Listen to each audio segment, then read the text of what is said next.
কলকাতায় হাদির সন্দেহভাজন দুজন খুনি ধরা পড়েছে। কলকাতায় খুনি ধরা পড়েছে, অথচ এই সংবাদ বাংলাদেশে আসার পর থেকেই বাংলাদেশের কিছু রাজনৈতিক নেতার মধ্যে আতঙ্ক ছড়িয়ে পড়েছে। কেন এই আতঙ্ক ছড়িয়ে পড়েছে? পাশাপাশি সারা বিশ্বে ইরান, ইসরায়েল এবং মার্কিন যুক্তরাষ্ট্রের সংঘাতের ফলে যে তেলের একটা সংকট দেখা দিয়েছে এবং তেলের দাম বেড়েছে, ঠিক সেই মুহূর্তে বাংলাদেশ সরকার কেন ভারতের কাছে ডিজেল সহায়তা চাইছে? আজকে এই বিষয় দুটো নিয়ে আপনাদের সাথে কথা বলবো। আসসালামু আলাইকুম এবং আদাব। গতকাল আপনারা সবাই জেনেছেন যে ভারতে কলকাতায় যশোর যে বেনাপোল সীমান্তটা আছে তার কাছেই হলো বনগাঁ। সেই বনগাঁ থেকে ভারতের স্পেশাল টাস্ক ফোর্স তারা ইনকিলাব মঞ্চের নেতা হাদি, সেই হাদির দুজন সন্দেহভাজন খুনিকে গ্রেপ্তার করেছে, একজন ফয়সাল আর একজন আলমগীর। আমরা জানি যে হাদির হত্যার পরেই বাংলাদেশের আইন শৃঙ্খলা বাহিনীর সূত্রে বারবার বলা হয়েছিল যে তারা সীমান্ত অতিক্রম করে ভারতে চলে গেছে, কিন্তু তারপরে আমরা দেখেছি দুবাই থেকে ফয়সাল ভিডিও পাঠিয়েছে, সে তার প্লেনের টিকিটের বোর্ডিং পাসের ছবি দেখিয়েছে এবং বলেছে সে দুবাইয়ে অবস্থান করছে। কিন্তু হঠাৎ করে ভারতেই গ্রেপ্তার হলো এবং শোনা যাচ্ছে সে বনগাঁ থেকে সীমানা পেরিয়ে বাংলাদেশে আসার চেষ্টা করছিল। বাংলাদেশের সদ্য নিযুক্ত ডিজিএফআই প্রধান তিনি সম্প্রতি ভারত সফর করেছেন এবং ভারতে গিয়ে তিনি হাদির হত্যাকারীদের গ্রেপ্তার করার ব্যাপারে ভারত সরকারের কাছে সহায়তা চেয়েছেন বলে শোনা যায় এবং বাংলাদেশ সরকারের পক্ষ থেকে অনেক তথ্য প্রমাণও ভারত সরকারের হাতে তুলে দেওয়া হয়েছিল, যার প্রেক্ষিতে ধারণা করা হচ্ছে যে এই সন্দেহভাজন দুজন খুনিকে ভারতীয় স্পেশাল টাস্ক ফোর্স গ্রেপ্তার করেছে এবং গতকাল তাদের আদালতে ওঠানো হয়েছিল এবং সেখান থেকে তাদের 14 দিনের রিমান্ডে পাঠানো হয়েছে।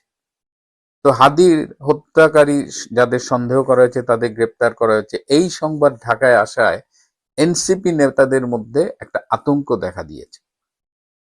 আপনারা জানেন যে হাদিকে যখন হত্যা করা হয় তখন কিন্তু প্রথমে খুব চেষ্টা করা হয়েছিল এই হত্যার দায়টা আওয়ামী লীগের উপর চাপানোর, কিন্তু সেটা বেশিক্ষণ টেকেনি। তারপরেই তারা চেষ্টা করেছিল যে বিএনপি নেতা মির্জা আব্বাসকে এই খুনের দায়ে ফাঁসাতে, কারণ হাদি এই মির্জা আব্বাসের এলাকা ঢাকা মতিঝিল 8 আসন থেকে নির্বাচন করার ঘোষণা দিয়েছিল, ইনকিলাব মঞ্চের পক্ষ থেকে স্বতন্ত্র প্রার্থী হবে এবং এই জন্য সে ব্যাপক ক্যাম্পেইন করছিল। তো তারা চাচ্ছিল যে এই ফাঁকে যদি মির্জা আব্বাসকে একটু ঘায়েল করা যায়। তারপরে যেটা ক্রমশ স্পষ্ট হয়ে উঠল যে হাদিকে যারা গ্রুম করেছে, হাদিকে যারা ইনকিলাব মঞ্চের নেতা বানিয়েছে, হাইলাইট করিয়েছে, সেই হাদিকে তারাই হত্যা করেছে। এবং হাদি কিন্তু 5ই আগস্টের আগে তেমন উল্লেখযোগ্য কোনো নাম না, আমরা কেউ তার নাম শুনিনি, কিন্তু হঠাৎ করে ইনকিলাব মঞ্চের বিশাল নেতা হয়ে গেল এবং সে অশালীন ভাষা সে রাজনীতিতে ইম্পোর্ট করেছিল এবং সেই ভাষা দিয়েই সে খ্যাতিতে চলে গিয়েছিল। মানে এই ভাষাটি আসলে এই রমজান মাসে আমি বলতে চাচ্ছি না, আপনারা হয়তো জানেন। এই হাদিকে হত্যা করা হলো, হাদিকে জাতীয় কবি কাজী নজরুল ইসলামের কবরের পাশে কবর দেওয়া হলো, এই সবই মনে হয়েছে যে একটি প্ল্যান্ড ওয়েতে। এখন যারা হাদিকে হাদি বানিয়েছে এবং হাদিকে হত্যা করেছে তাদেরই এক অংশ এখন আতঙ্কে ভুগছে, কারণ তদন্ত হলে প্রকৃত সত্যটা বেরিয়ে যাবেন। তারা বলার চেষ্টা করছে যে এই হাদির হত্যার মধ্য দিয়ে তাদের বিএনপি সরকার ফাঁসিয়ে দেবে, কিন্তু বিএনপি সরকার ফাঁসাবে নাকি প্রকৃত তদন্ত হলে খুনিরা বেরিয়ে যাবে, এটি নিয়েই আসলে এখন কথা হচ্ছে এবং এর ফলে এনসিপির কিছু নেতা বেশ আতঙ্কে ভুগছে। এবং আরো একটা নাম আমরা শুনতে পাচ্ছি, সেটা হলো ইনকিলাব মঞ্চের নেত্রী ঝুমা। এই ঝুমার সাথে নাকি যে সন্দেহভাজন দুজন গ্রেপ্তার হয়েছে ফয়সাল এবং আলমগীর, এই ফয়সালের সাথে নাকি দীর্ঘদিনের একটা সম্পর্ক ছিল।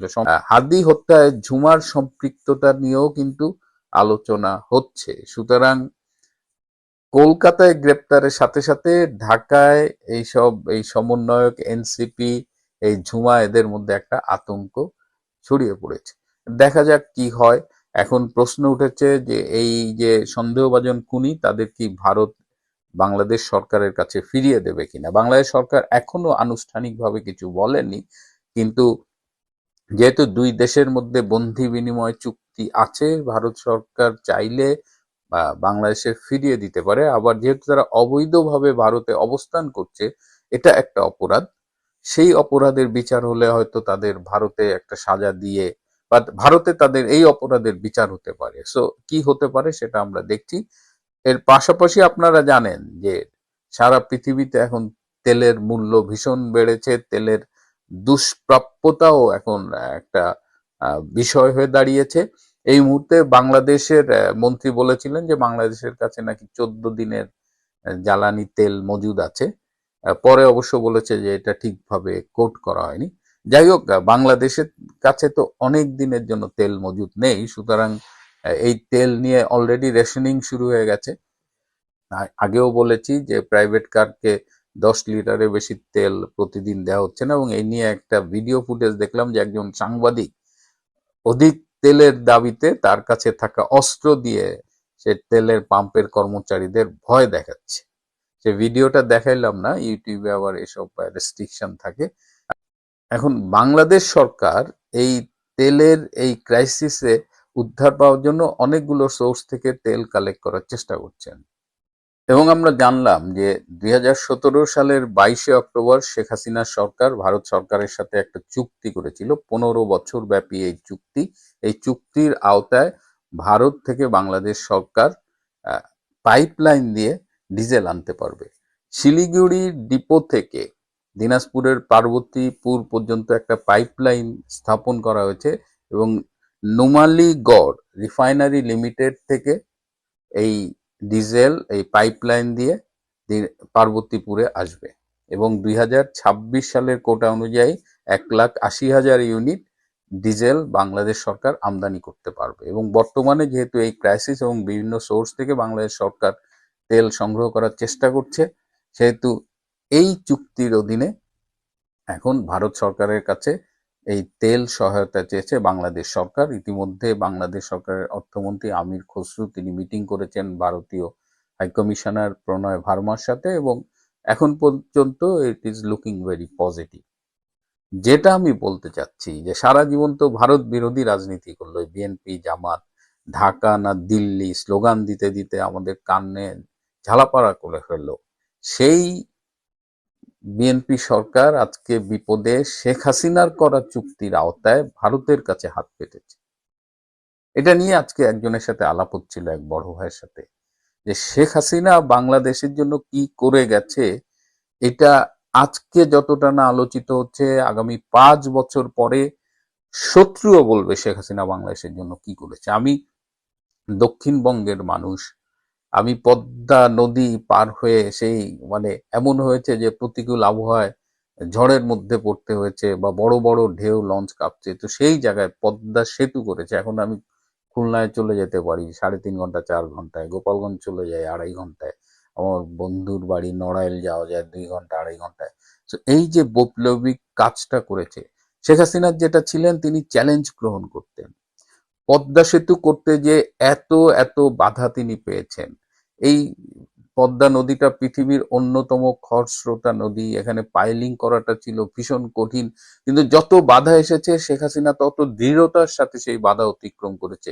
শুধুমাত্র পদ্মা সেতু তৈরি করার জন্য বিশাল হ্যামার তৈরি করতে হয়েছে জার্মানিতে, সেই জার্মানি থেকে সেটা আনা হয়েছে শুধুমাত্র এই সেতুটা করার জন্য, এবং এই চ্যালেঞ্জের কারণে সেতুর যে ইনিশিয়াল এস্টিমেটেড এক্সপেন্ডিচার সেটা পরবর্তীতে বেড়েছে। আমি এই সেতুটার সাথে ওতপ্রোতভাবে জড়িত। আমার আর্মির একটা বন্ধু ছিল, সে এই রেল সেতুটার সাথে জড়িত ছিল, সে লিড করেছে। আমার আরেকটা বন্ধু ছিল এই অ্যাপ্রোচ রোড করেছে।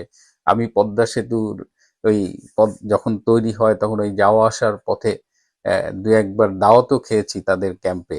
যখনই পদ্মার নদীর ঘাটে যেতাম, এই আর্মির সোর্সে আমাকে ফেরিতে একটা ভিআইপি ট্রিটমেন্ট দেওয়া হতো। তো আমরা তো দেখেছি তো Sheikh Hasina has done this, এবং নির্ভীক একজন নেত্রী ছিলেন, জীবনের পরোয়া করেনি। এই যে আজকে তারেক রহমানের কথা বলেন, 17 বছর লন্ডনে যে নির্বাসনে ছিলেন, আসার সাহস পাননি, অনেক নেগোসিয়েশন করে 24 সালের 5ই আগস্টের 1 বছরেরও পরের বছর 25শে ডিসেম্বর আসছে, but Sheikh Hasina never cared for her life. তো বাংলাদেশের জন্য যা করে গেছেন, এবং এই যে ভারতের সাথে কথায় কথায় বলা হয় যে ভারতের সাথে গোলামি চুক্তি করেছে, এই করেছে সেই করেছে, কিন্তু এখন তো দেখা যাচ্ছে যে বাংলাদেশের স্বার্থ অক্ষুণ্ণ রেখে প্রতিটা চুক্তি করা হয়েছে। বরং যারা এই ঢাকা না দিল্লি স্লোগান দিয়ে আওয়ামী লীগের গায়ে ভারতের দাসত্বের ট্যাগ লাগানোর চেষ্টা করেছে, তারা বাংলাদেশকে আমেরিকার হাতে তুলে দিয়েছে। তো শেখ হাসিনাকে আজও এই ক্রাইসিসেও আমরা কিন্তু মনে করছি তার দেখানো, তার আমলে সম্পাদিত চুক্তির আওতায় আজকে এই তেলের ক্রাইসিস মেটানোর চেষ্টা করছি।